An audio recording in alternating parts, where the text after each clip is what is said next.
Bien,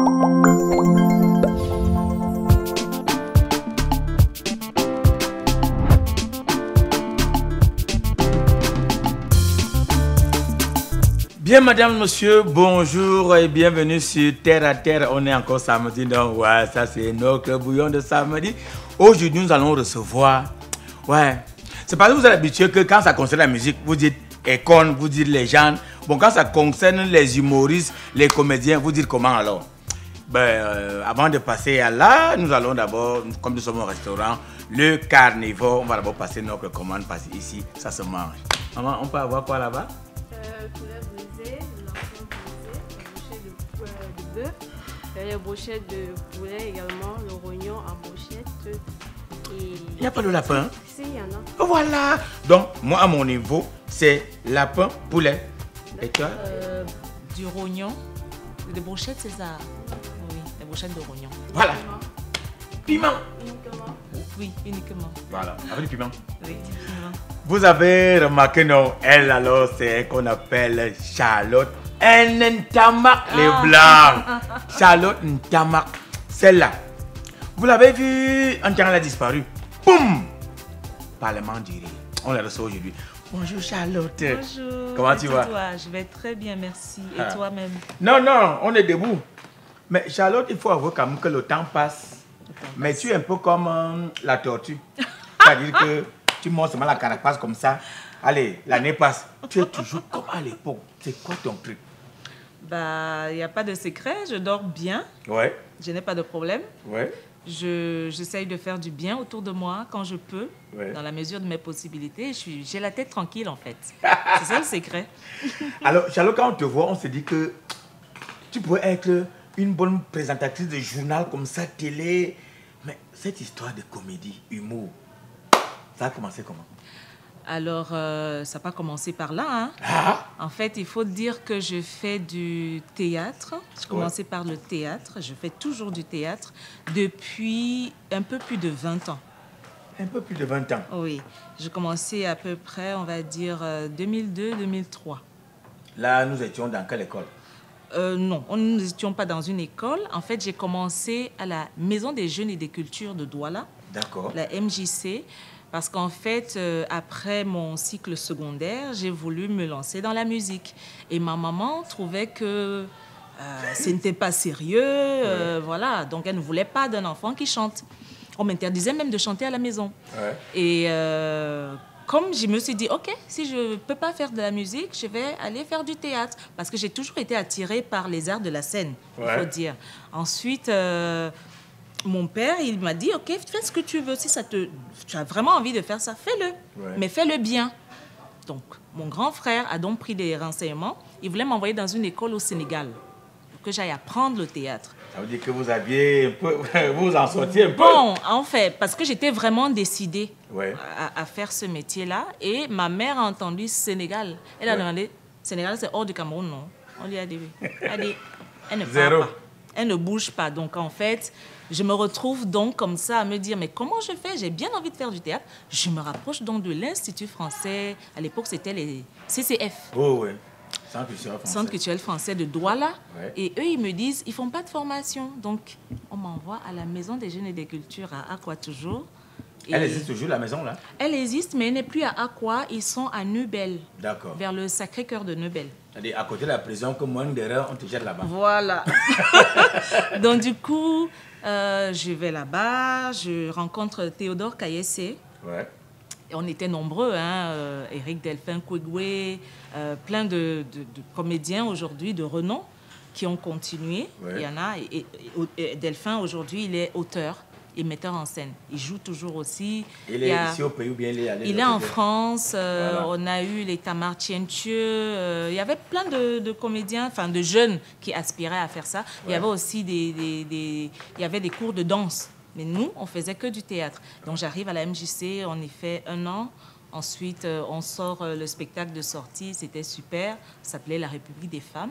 Ouais. Et ensuite, on participe au festival d'André Mban, qui s'appelait le Festi-Forum International. C'était un festival international à l'époque et on participe, nous, avec ce spectacle-là. Donc, tu dis à l'époque, comme si tu avais dit c'est vieux! C'est vieux! 2003, c'est vieux quand même. Les gens qui sont nés en 2003, tu sais quel âge ils sont aujourd'hui? Voilà. Donc, du coup, on participe à ce festival-là et ça va très vite. Je gagne un prix.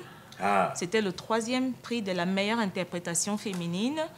Sirène de bronze, ça s'appelait comme ça. Et tout va vite. Ensuite, l'année d'après, on continue toujours la seconde année de cours avec Théodore Kayessé. Il y avait des cours vraiment, c'était de la pratique et de la théorie. Et on avançait, on évoluait.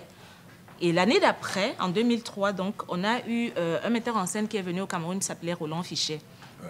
Et Roland Fichet est venu, il a fait des ateliers.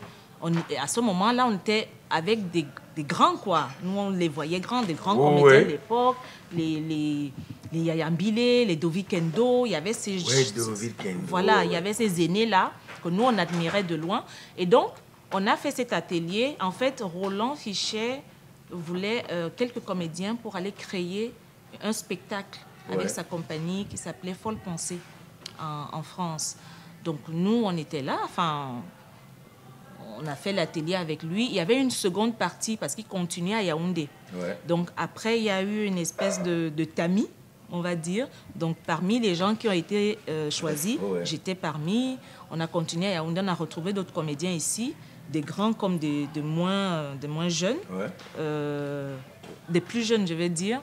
Ensuite, toujours, il y a eu une espèce de choisi encore, parce qu'on continuait à Batier. Ouais. J'étais toujours parmi. Donc, on est allé à Batier. Je crois qu'on a fait environ 2 semaines à Batier avec les Kwamtawa, les Feu Wake Foguin. Les 2 semaines, là, maman dit quoi là-bas à Douala?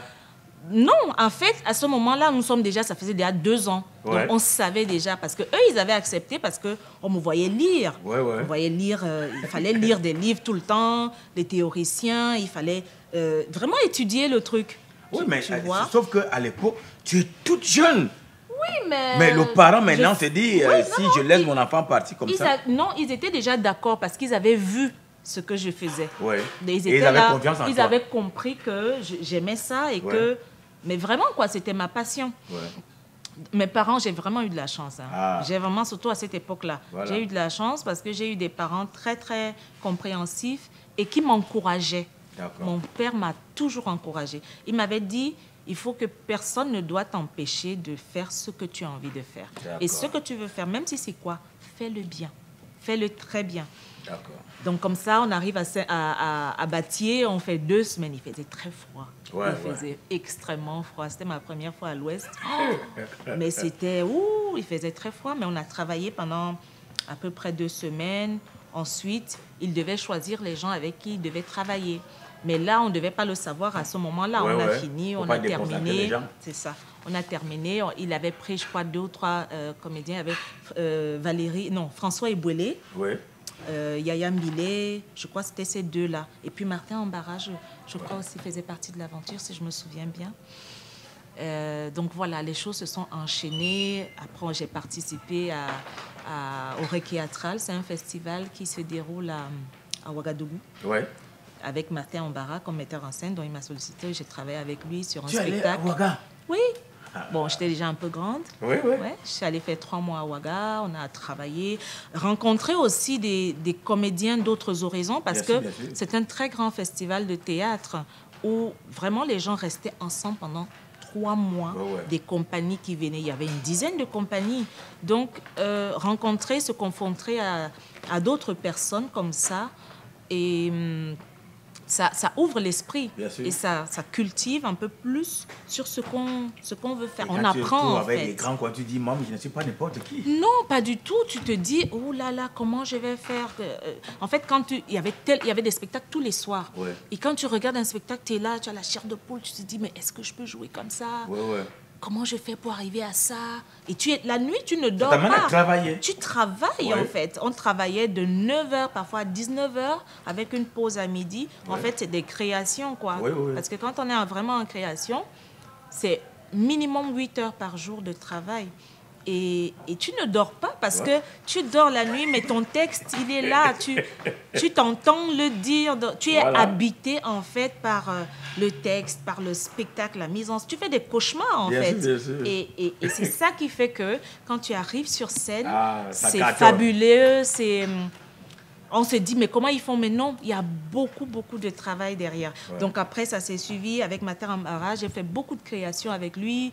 On a joué au Vieux Colombier, à la Comédie Française, avec d'autres spectacles. Hein. C'est un metteur en scène camerounais avec lequel j'ai beaucoup travaillé. Pour moi, c'est le meilleur directeur d'acteurs au Cameroun, pour moi. Et ensuite, je me dis, je joue toujours du théâtre, je fais d'autres choses, j'écris des contes, on les joue. Mais à un moment, je me dis, mais... Est-ce qu'il y avait le comment je fais? J'ai envie de dire j'ai envie de dire ces choses, ce qui me vient du cœur. Oui. Mais comment je vais faire ça? Comment dire ça aux gens sans que les gens ne, tu vois? Après, je me dis, je vais écrire ça et puis ça va être drôle, comme ça les gens vont pas se fâcher. Voilà. Je vais dire les choses qui fâchent sans que, je me suis dit, ok, c'est l'humour. Ouais. Maintenant, je fais comment je commence à m'exercer à écrire. J'ai fait des ateliers. Il y avait à l'époque, c'était, je crois que ça s'appelle toujours comme ça, Africa Stand Up, de Valérie Ndongo. Je fais les premières parties. Avant les premières parties, on a fait 2 ou 3 jours de... Mais tu rencontres Valérie Ndongo où? Voilà. Où? Valérie Ndongo, je le rencontre longtemps avant. Ah, d'accord. Longtemps avant, parce que quand je parle de Batier... non, il n'était pas à Batier, mais il a fait l'atelier de Yaoundé. D'accord. C'est là où je le rencontre, en fait. Donc, on est dans les 2003. D'accord. 2003-2004. C'est là où je le rencontre. Mais il était... je crois qu'il travaillait à l'époque avec la feu France Ngombok, une metteur en scène camerounaise. Ouais. Donc, en fait, je le rencontre là. On sympathise et tout. Donc, quand moi, je commence à vouloir faire de l'humour, à l'époque, c'était celui qui était vraiment... qui montait. Oui, bien sûr. Et donc, je lui dis, écoute, moi, j'aimerais bien... Et donc, je commence à écrire mes trucs avant. Ouais. Et donc, il regarde 2 jours après. Enfin, on fait 2 jours, on travaille peut-être 2 jours, on regarde le truc. Et puis, moi, je fais sa première partie ici à Yaoundé, ensuite à Douala, avec une autre jeune fille, Christelle, qui n'est plus au Cameroun aujourd'hui, je crois qu'elle a arrêté l'art aussi. Ouais. On fait ça, et je crois que c'était en 2010. Nous sommes en 2010. Major Assé aussi était là. Ouais. 2011, je continue d'écrire. Moi, maintenant, dans ma tête, je me dis, là, madame, il faut que tu... Ouais, il faut que tu... tu y vas à fond. Je me dis, je vais écrire un spectacle. J'avais peur. Ouais. Je me disais, mais comment je vais faire ça? Comment je vais écrire un spectacle? 1 heure, c'est long. Oui.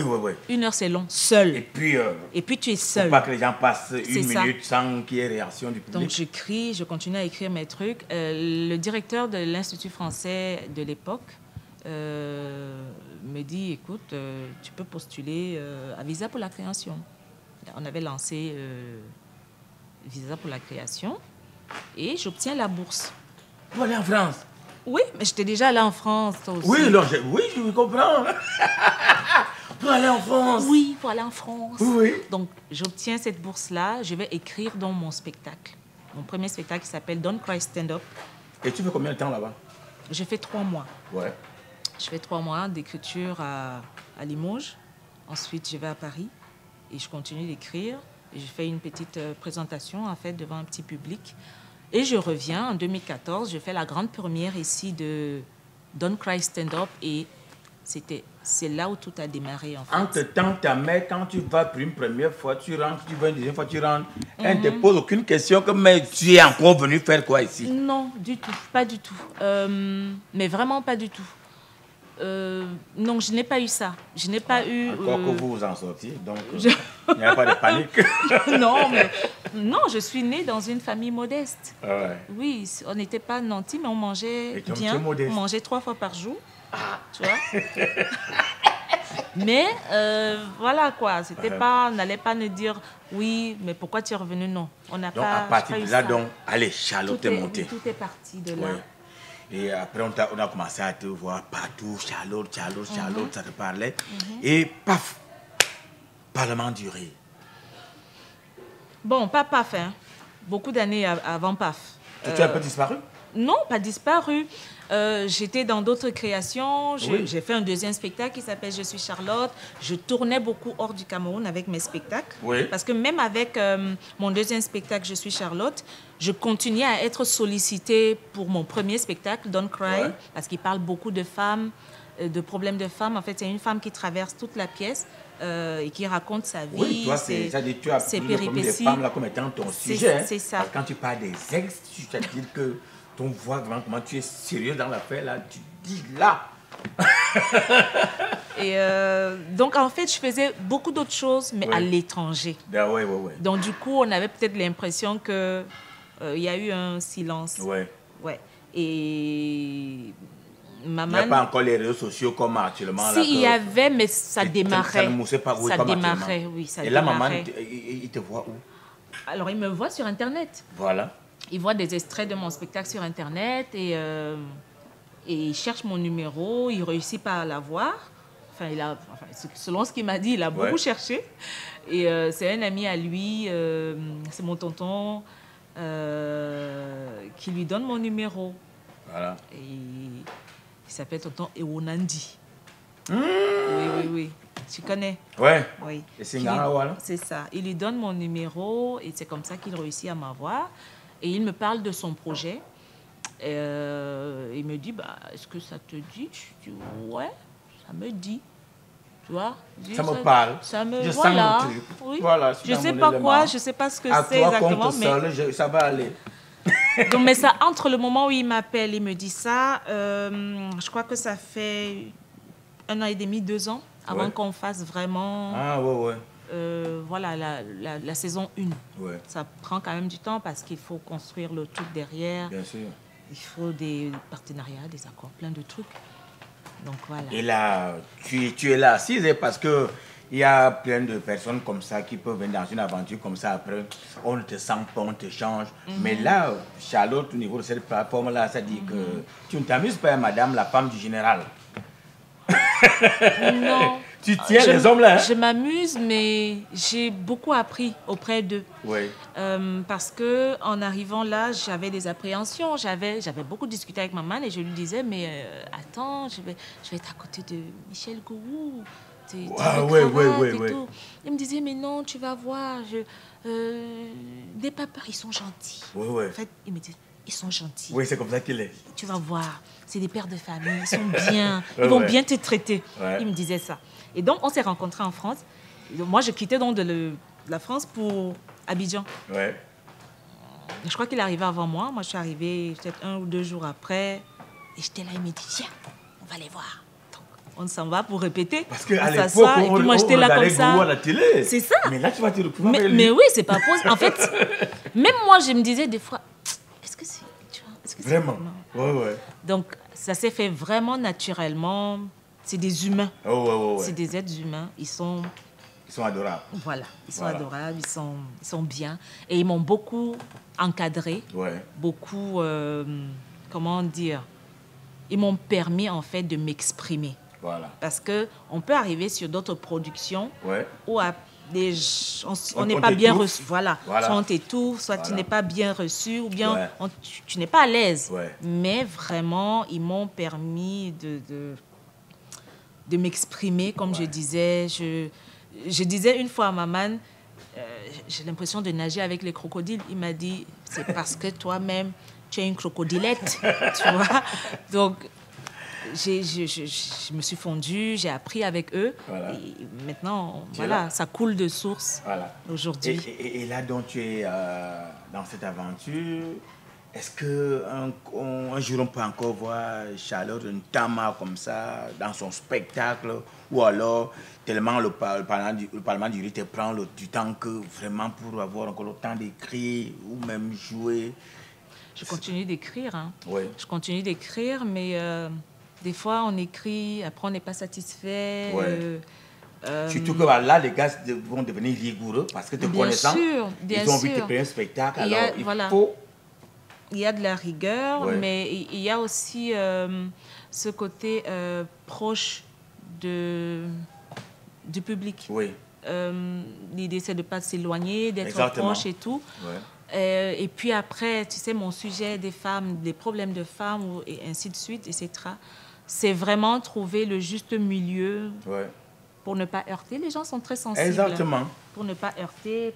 C'est vraiment comment balancer ce truc-là. C'est vrai que j'ai pris une petite pause quand même après ma maternité. D'accord. C'est normal, hein? Je ne pouvais pas faire autrement. Moi, je n'ai pas voulu parler de ça. Hein? Non, mais c'est connu. C'est connu. Donc, non, mais c'est normal. J'ai pris une pause parce que je n'avais pas le choix. Les gars qui calculaient un peu là, ne tentaient même pas. Voilà.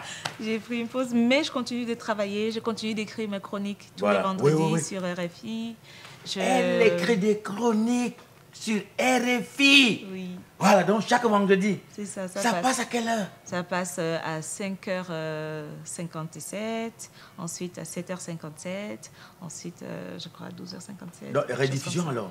Oui, la première passe à 5h. Ça fait combien de temps que tu es dans cette aventure encore? Alors, ça va faire la 6e année. Non, Charlotte, tu es déjà arrivée? Non, je ne suis pas arrivée. RFI, 6 ans, tu tiens.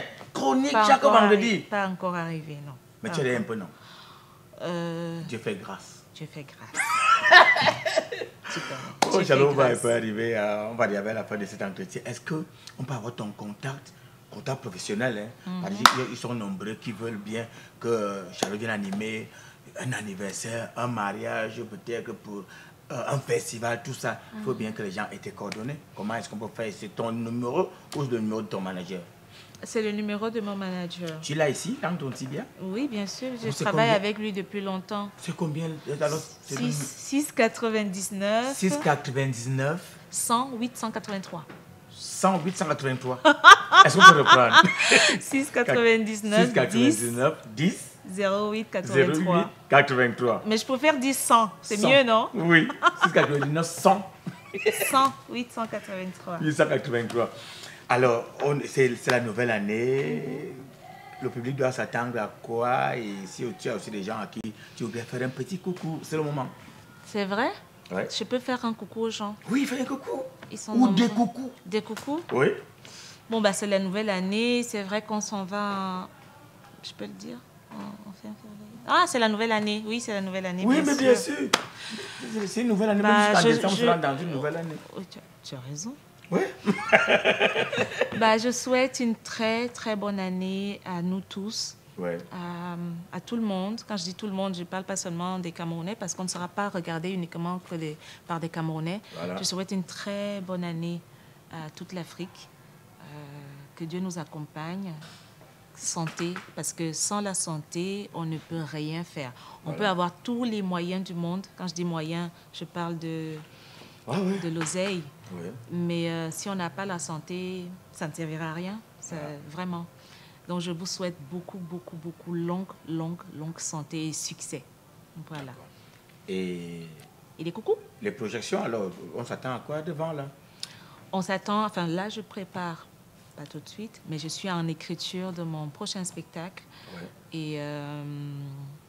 j'ai d'autres projets qui vont arriver. On pense que ça ne sera pas seulement le côté qui ira aussi ici pour nous. Bien sûr. Je commence toujours ici. Hein. Voilà, je commence toujours ici. Après, c'est vrai que quand je commence et que je pars, parfois ça met du temps. Pour revenir. Oui, c'est ça. Ouais. Mais j'ai toujours fait les premières au Cameroun. Ouais. Donc, alors les prochains... Enfin, on entendra parler de ça d'ici bientôt. D'accord. Je ne vais pas dire quand exactement, mais avec mon époux, nous sommes sur un projet d'espace. Ton époux? Oui, d'espace culturel. Oui, je suis mariée depuis longtemps. Voilà, continuons. D'espace culturel. Oui. Mais ça, on en entendra parler. D'accord. Parce que c'est en train de se mettre sur pied. Non, quand tu dis que tu fais, moi je sais. Donc c'est vraiment quelque chose où on aura tout ce qu'il faut, une salle dans les normes, conformes, avec un espace bibliothèque et un coin de lecture. Mais ça, on en parlera le moment venu. Oui, mais voilà, c'est vraiment quelque chose qui est à venir. Ça sera notre maison. Tout à fait. Voilà. Tout à fait.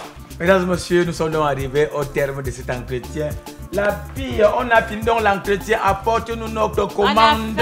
On a déjà faim. Après cet entretien, on devrait avoir faim. J'espère que vous avez apprécié cet entretien avec la bellissime Charlotte Ntamack. Voilà, c'est notre ambassadrice comme ça au niveau du Parlement du riz. Voilà. Donc rendez-vous, ce sera samedi prochain, ce sera avec le même plaisir qu'on va vous recevoir. Bye bye. Je reviens samedi prochain? Non, c'est plus toi. Quelqu'un d'autre.